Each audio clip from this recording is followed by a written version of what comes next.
Hey guys, in this video, I will show you how to download TurboTax online. Alright, so let's begin.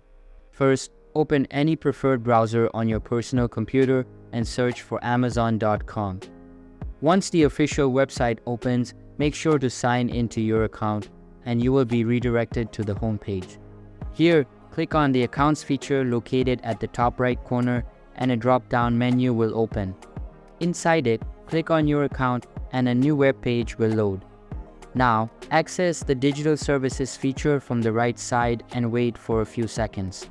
After that, scroll down a little bit and click on the Software and Games tab. Inside it, you will be able to locate the TurboTax app.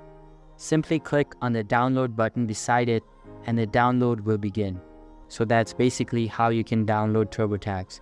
So that's all for this video. Consider subscribing if you find it helpful, and I'll catch you in the next one. Thanks.